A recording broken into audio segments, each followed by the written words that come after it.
O que é isso da pobreza? O que é isso do capitalismo? São apenas algumas questões do mais recente romance de José Gardiazabal, A Melhor Máquina Viva, uma edição da Companhia das Letras. Olá, José. Olá. Bem-vindo de volta a Todas as Palavras, já que estiveste connosco. Este livro conta a história de Kopf, um escritor, um aspirante a escritor que se compromete a viver na pobreza durante um ano, precisamente para escrever. Diz às tantas, empobrecer para melhorar, para escrever um romance.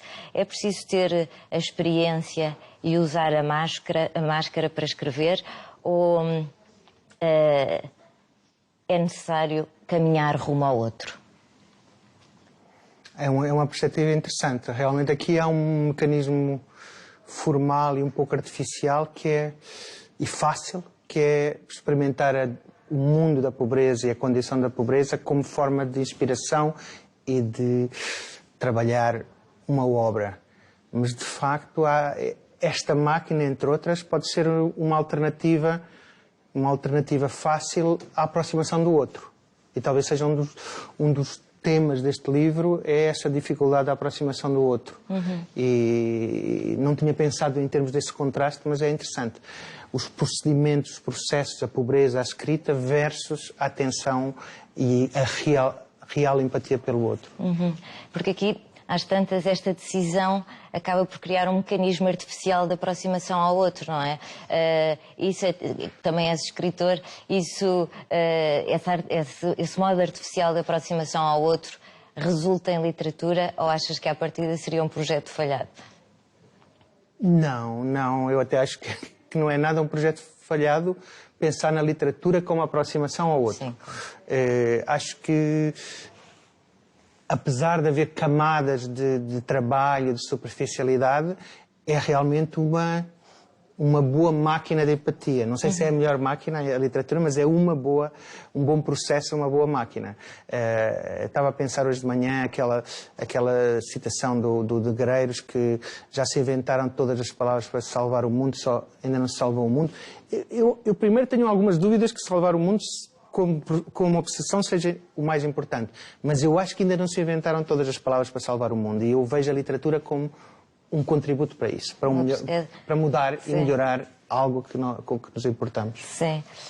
Kopf também às tantas fala do afastamento em relação ao eu.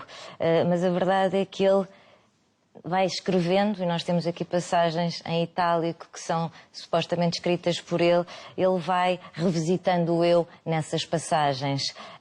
Há como escapar a esse eu? Porque esse é o projeto inicial dele, não é?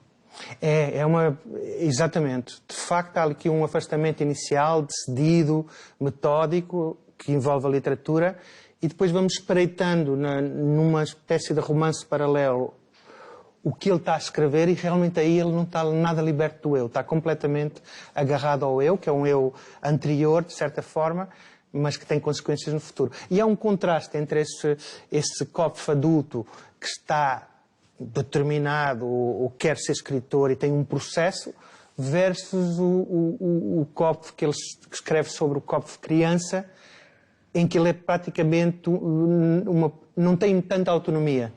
O eu ali está à solta entre os pais, no chamado orfanato. Portanto, é interessante esse contraste. Um certo controle do adulto, mas depois aquele mundo que vem da profundeza também da infância, que o arrasta para próximo do eu. O livro tem muitas referências literárias, históricas, políticas, e todos os capítulos são antecedidos por uma epígrafe que vão guiando o leitor, que são uma espécie de preparação para aquilo que nós vamos enfrentar enquanto leitores no capítulo que se segue a essas epígrafes. De onde é que vem esta necessidade de estabeleceres, de criares estes guias para que o leitor compreenda o alcance do capítulo que se segue? O romance tem 4 partes, se me recordo bem, e nessas 4 partes tem realmente as epígrafes. Estas epígrafes resultam normalmente das leituras que eu estou a fazer no momento e que se relacionam com com o romance. Mas elas têm uma autonomia em si, não é tanto um guia, um mero guia para a leitura. Às vezes encontrar uma epígrafe e decidir colocá-la no meio do romance muda a forma como se vai ver tudo a seguir, não é? E muda também para mim. Muda num sentido positivo, de tornar mais rico. Portanto, eu vejo as epígrafes um pouco como com esta relação, ao mesmo tempo próxima, de ilustração ou de guia para o que vem a seguir, mas também de abrirem, através de outros autores, outras leituras do que vem a seguir. Sim. A função do escritor é também aqui, por vezes, é muitas vezes abordada e às vezes é tratada com alguma ironia. Às tantas, Kopff diz aqui que Kopff escrevia em itálico. Quiseste com isto sublinhar que, ao fim e ao cabo, nunca se escreve sozinho. Porque normalmente em itálico nós fazemos as citações dos outros, não é?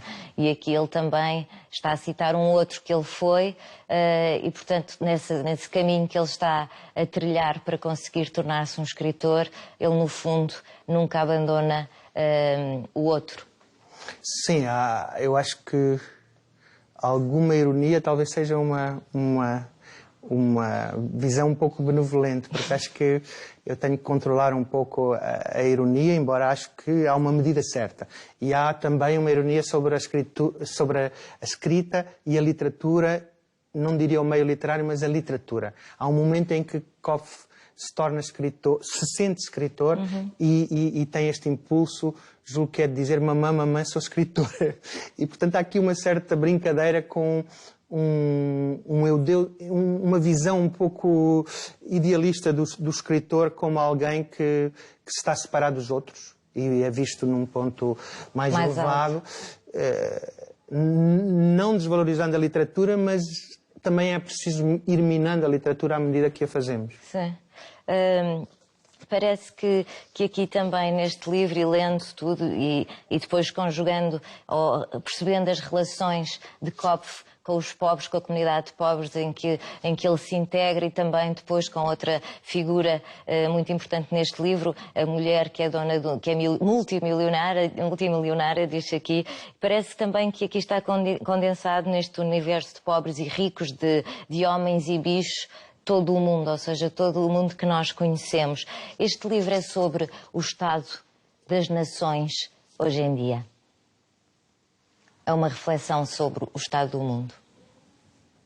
Sim, há aqui uma componente alegórica em que os personagens, ao mesmo tempo que vão fazendo coisas mais comezinhas, entre aspas, estão a representar outras coisas. E há um jogo em que a pobreza e a riqueza, ou a pobreza e o capitalismo estão em contraste, mas também aí há uma brincadeira, entre aspas, com as simplificações. Não é claro... Há um movimento para longe da simplificação dos pobres são bons e os ricos são maus. Portanto, a Eva, que é quase uma segunda mulher com 2 Es, é uma capitalista que é muito bonita e é uma capitalista que sofreu também algo traumático na vida. Eu acho que é um caminho paralelo dos ricos e dos pobres para a empatia. Há um momento em que eles todos se encontram. Não é? Em que eles se encontram próximo do final. E acho que há movimentos diferentes, talvez. Alguns deles estão claramente a caminho da empatia. Alguns deles, provavelmente essa capitalista, está a caminho da empatia, e o escritor, um bocado tragicamente ou não estou tão certo que esteja a caminho da empatia, e talvez seja esse o nó final. E a melhor máquina tem um pouco a ver com isso. Há também uma discussão de o amor ou a amizade, qual a melhor máquina. Portanto, o bicho ou o homem também, não é? Deus ou o homem, os animais, a pobreza, a literatura. Mas esta questão do amor e da amizade acho que está muito presente. Temos muito aquela ideia de amar o próximo, mas se calhar às vezes até é mais difícil ser amigo do próximo do que amar o próximo. Sim. Amar o próximo, se as condições forem adequadas, é relativamente fácil, se calhar temporário. Mas ser amigo do próximo é algo bastante mais exigente. E é um dos temas aqui. Muito bem, muito obrigada. É também esse nó que o leitor tem de desvendar ao longo da leitura deste A Melhor Máquina Viva, o mais recente romance de José Gardia Zabal, uma edição da Companhia das Letras. Obrigada. Obrigado.